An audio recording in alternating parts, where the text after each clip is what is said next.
RBI के हमने कितने फंक्शंस पढ़ लिए? Issuer of currency, right, then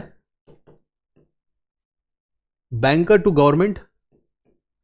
अब हम आएंगे the third one which is banker to bank, कि आरबीआई बैंकर टू बैंक कैसे बनता है, यानी what are the facilities that RBI provides to the banks.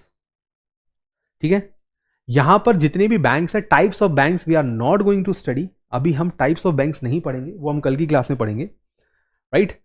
तो आरबीआई करता क्या है? RBI act as a lender of last resort, अगर किसी बैंक को कहीं से पैसा नहीं मिलता तो वो आरबीआई से ले सकता है। Provide loans to the banks against securities, जो केस अभी मैंने आपको बताया, right. Banks are legally oblige to maintain minimum balances with RBI which is CRR, उनको रखना पड़ेगा। वो अपने कैपिटल भी रखते हैं, बैंक जब नया नया स्टार्ट होता है तब भी उनको डिपॉजिट्स रखना होता है। RBI help transfer funds among banks and others, एक बैंक से दूसरे बैंक में पैसा ट्रांसफर करने के लिए आरबीआई हेल्प करता है। All banks maintain accounts with RBI, जब भी कोई नया बैंक बनेगा, फॉर इंस्टेंस अभी रिसेंटली काफी सारे, कुछ सालों में काफी सारे बैंक्स बने हैं, you may have heard about IDFC first bank, आपने सुना होगा इन बैंक्स के नाम, राइट, अगर नहीं सुना है तो भी कोई बात नहीं। आईडीएफसी फर्स्ट बैंक बना है, बंधन बैंक बना है, स्मॉल फाइनेंस बैंक बहुत सारे बने हैं, पेटीएम ने भी अपना बैंक खोला था बट उस पर रिस्ट्रिक्शंस लग गए।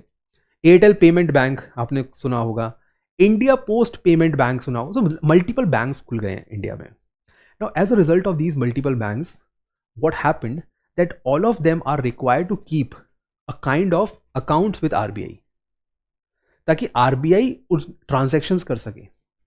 अगर किसी भी बैंक को आरबीआई से पैसा लेना है या आरबीआई में पैसा डिपॉजिट करना है तो कैसे करेगा? अकाउंट चाहिए ना, they need an account. The similar fashion you need an account to maintain a transaction with the bank, वैसे ही बैंक को भी करना पड़ता है। RBI can not invest in the shares of the security of a bank, obviously, right. RBI खुद थोड़ी ना इन्वेस्टर बन जाएगा। RBI can not offer a loan to a bank against its security और immovable property. Assume this, SBI का branch manager RBI के office जाता है, ठीक है, और कहता है कि सर मुझे चाहिए 10 करोड़ रुपए, ठीक है। SBI branch manager goes to the RBI and demand 10 crore rupees.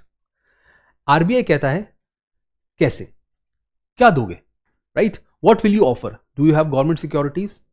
वो कहता है नहीं, वो कहता है गवर्नमेंट सिक्योरिटीज है, वो कहता है नहीं, कोई बात नहीं। कोई बॉन्ड्स हैं गवर्नमेंट के? वो कहता है नहीं। अरे green bond, sovereign gold bond कुछ तो होगा कि नहीं?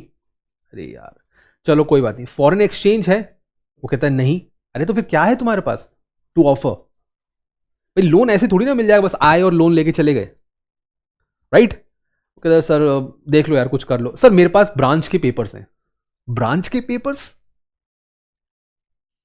ब्रांच को गिरवी रखने आए हो, right? Is that possible? No.